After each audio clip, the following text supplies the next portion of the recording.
You were talking earlier about maybe taking a bit of the passion out of football. There's a chance the FA could, we don't know what they're going to come, but you're going to be punished basically for speaking out. Are you sort of worried that basically no emotions allowed in football anymore?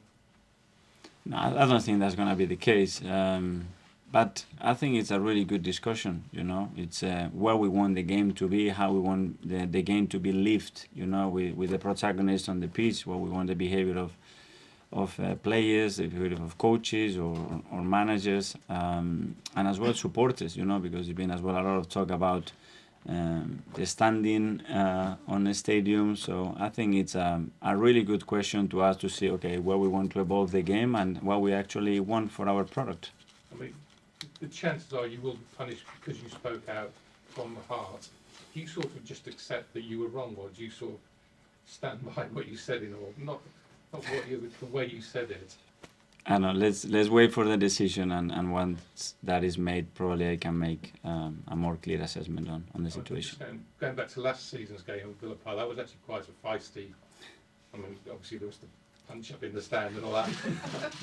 You're not going to get involved in all that, are you? Sitting in the middle of the crowd, it's going to be difficult to control all. Yeah, I would have enough just trying to focus on the game, to be with other things. These things happen. We all learn from them, and let's move on. But hopefully it's going to be a great game. Is there still a bit of, I think maybe from the Villa side, a bit of grudge? Yeah, obviously a lot of his staff were ex-Arsenal as well. Do you think they still feel a bit, this is almost a bit of a grudge match, so they have something to prove to you guys?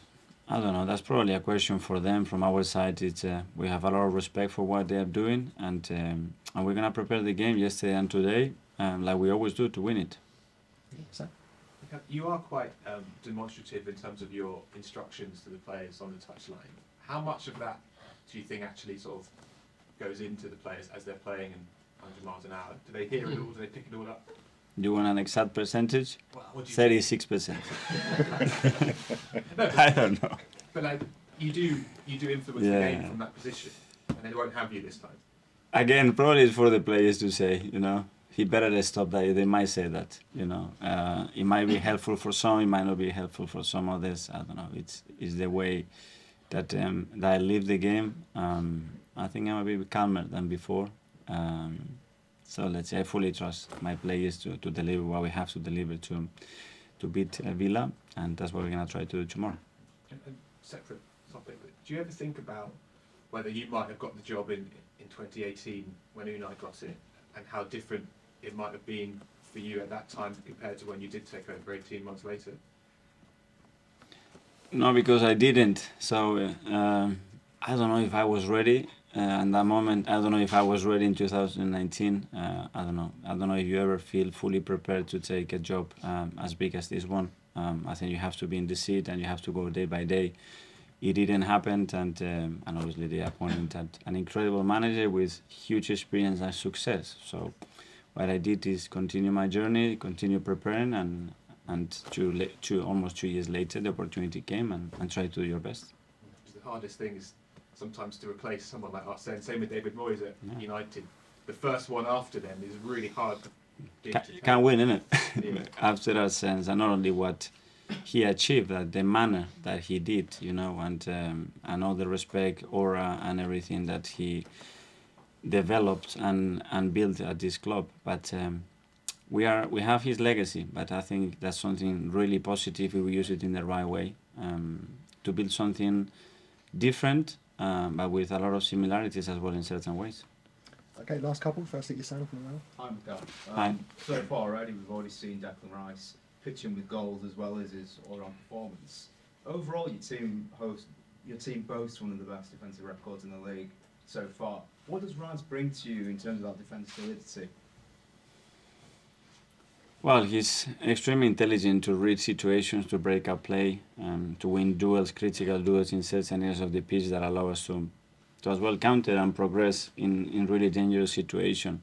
I think it gives us a presence and an attitude that is very difficult to find a holding midfielder, and I think he's been a key player. But we have played with him further on the pitch, with Georgie there, with Thomas there, with a fullback, with Mo, and we have various opportunities in different games to use them in different ways in relation to what we expect for the game.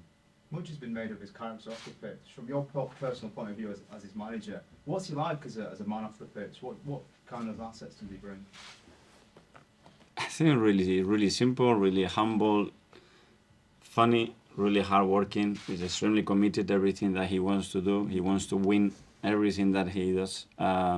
Really easygoing, I would say. He's integrating the team in a really positive way. It was obviously well publicised over the last however many months of this battle between Arsenal and City for his signature. Do you dread to think what would have happened if he ended up in a sky blue jersey? And in some ways, when it comes to May, do you think his signature could maybe be the difference between whether Arsenal win the title or City do? Well, that was a possibility when you want to recruit a top player. There are interests from other clubs, but I was really positive about it because when I spoke to him, he mentioned to me many times from day one, I just want to play for Arsenal and I want to play with you. And he maintained his word till the last moment, and we were good enough to acquire him. Okay, finally we go to John. Have you asked Albert to behave himself and the other coaches? Just to stop an entire coaching staff being banned by the fun police? No, but I'm going to do it now. The moment I go to the office, I'm going to tell about your question, and let's do that. And do you remember when you took over, what you thought you inherited but didn't need changing, and what you thought did need changing when you took over this job? Can you go back? I don't know if it's changing, is evolving, or bringing them more to your ideas and your values, but I think there were a lot of positives, obviously. It's the Arsenal Football Club, and there are certain things that I believe that we had to do differently, and this is what you try today, day by day, try to change them, improve them, and make it more your own, because at the end you have to establish your ideas and you have to convince those players that are the right ones to win. Can you give an example of one of the ideas you thought needed, first of all? Okay, for example, formation once I wanted to play something different. That's one idea. Okay, Bob. Thanks very much. Yeah, See you thank you later. very much. Ciao. Thank you.